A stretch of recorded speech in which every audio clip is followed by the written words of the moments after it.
একটু হালকা আক্ষেপ হয়েছিল, একটু, তা ওই যে বইয়ের কারণে, বই হয়তো একটু গালি দিবে এটাই আর কি। না আমার কাছে মনে হয় না আমি স্লো হয়েছিলাম, আমি দেখলাম যে মানে রান, আমার ওইরকম রানের তাড়াও ছিল না। আমার টার্গেট ছিল যে আপনার আর 1 ঘন্টা খেলা আছে, ওই 1 ঘন্টা খেলা নর্মাল ক্রিকেট খেললে হয়তো।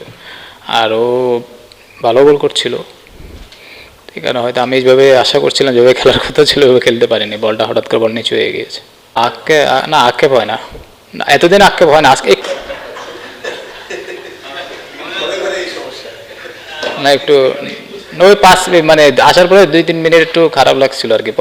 আর আমার কাছে মানে সত্যি কথা 100 হচ্ছে আমার কাছে ইম্পর্টেন্ট হলো ডেইলি রান করাটা, ডেইলি কন্ট্রিবিউশন করাটা ইম্পর্টেন্ট। সরি, মানে সিরিয়াসলি বলতে গেলে। হ্যাঁ হ্যাঁ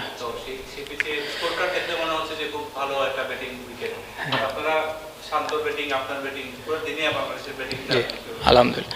না ওভারঅল চিন্তা করলে আমার কাছে মনে হয় প্রথম থেকে সত্যি কথা এই উইকেটে নতুন বলে চ্যালেঞ্জ অনেক বেশি, আপনারা নিজেরাই দেখছেন, 2 দিক দিয়ে বল মুভ করে সিম করছিল 2 দিক দিয়ে। ওই আমাদের 2 ওপেনার আনফর্চুনেট আউট হয়ে, 2জনই ভালো বলে আউট হয়ে গেছে। আমার কাছে মনে হয় ওই জায়গাটা ওরা যতবার খেলেছে ওইটাতে আমরা অনেকটা এগিয়ে গেছি। তারপরে শান্ত যেভাবে এসে কাউন্টার অ্যাটাক করছে ওতে অলমোস্ট ওরা মানে অনেক পিছিয়ে পড়ে গেছে। যখন এরকম একটা উইকেটে যখন একটা ব্যাটসম্যান এসে এরকম কাউন্টার অ্যাটাক করবে তখন আসলে বোলারদের ওরকম কিছু থাকে না। তো পুরোপুরি মানে ক্রেডিটটা শান্তরে দিতে হবে আমার কাছে মনে হয়। আর শেষে গিয়ে মুশফিক ভাই ভালো শেষ করছে আলহামদুলিল্লাহ। আলহামদুলিল্লাহ, জি জি। হুম,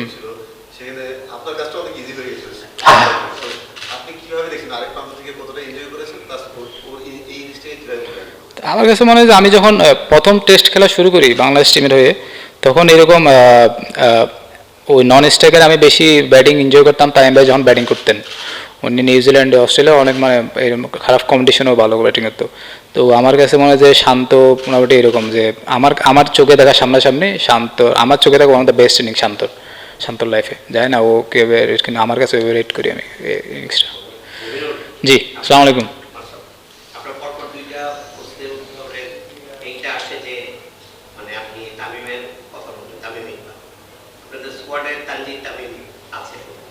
জি, আপনার কি মনে হয় যে শান্ত তো মানে ডানিস জব এর উপরেও এরকম একজন যদি থাকে যে কাউন্টার অ্যাটাক করতে পারে লাইক তামিম ইকবাল, এটা বাংলাদেশের টেস্ট টিমের ব্যাটিং এর কি বলবো মানে রিদমটা বাড়ানোর জন্য, কনফিডেন্স লেভেলটা গ্রো করার জন্য এটা একটা প্লাস পয়েন্ট হতে পারে? না আমার কাছে মনে হয় যে সবাই যদি ওই কাউন্টার অ্যাটাক করতে তাহলে হিতে বিপরীত হয়ে যেতে পারে, যেটা আমার কাছে মনে হয়। তো মানে এরকম যে যার যেদিন টাইম আসবে, যার যেদিন সুন্দর লাগবে, হয়তো শান্তর আজকে খুব ভালো লেগেছে, পরে ইনিংসে নাও লাগতে আবার লাগতে পারে, ঠিক নাই। তো যার যেদিন হবে তার ওইভাবেই শেষ করা উচিত। আর সবাই যদি একবারে ওইভাবে আপনি যেটা বললেন অ্যাগ্রেসিভ ক্রিকেট খেললে আমার কাছে মনে হয় ডিফিকাল্ট। তো কন্ডিশন আর সিচুয়েশন বুঝে খেলাটা ইম্পর্টেন্ট।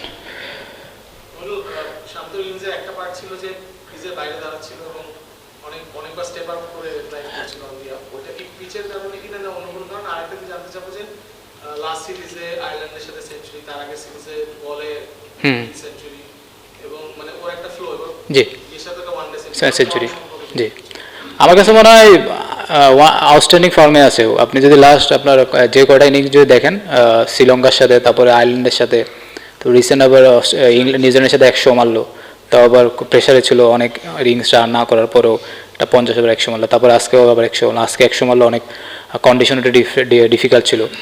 তো আমার কাছে মনে হয় যে ও আমার ওর লাইফে সবচেয়ে ভালো ফর্মের তুঙ্গে আছে।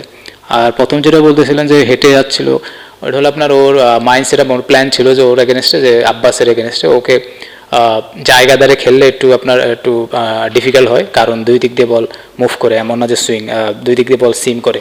তো ওই জিনিসটাতে সেটেল ডাউন না হয় এই কারণে ওই প্ল্যানটা নিয়েছে। জি, হুম,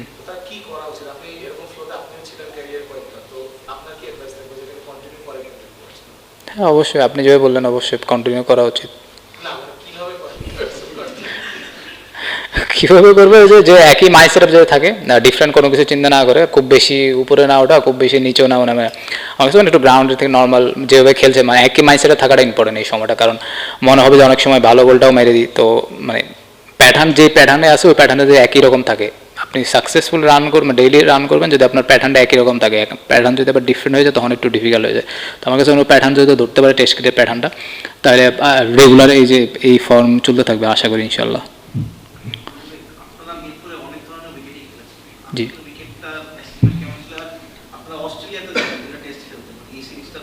অস্ট্রেলিয়ার কথা আপাতত বাদ দেন, এটা বলেন, বলবেন এটার পরে বলেন। না ওইখানকারটা কেমন হবে, ওইখানে তো আমি জীবনে খেলুই না অস্ট্রেলিয়াতে, বলতে পারবো না ভাই। আমার কাছে মনে হয় যে এইখানে আপনার এই উইকেটে মানে এই উইকেটটা আপনার বোলারও ফেভার ছিল, ব্যাটসম্যানদেরও ফেভার ছিল। একটা মানে বল আপনার যদি নতুন বলে অনেক বেশি চ্যালেঞ্জ, পুরান বলে আপনি জায়গায় বল করলে আপনি দেখেন অনেক সময় অনেক অকওয়ার্ড বাউন্স হয়েছে।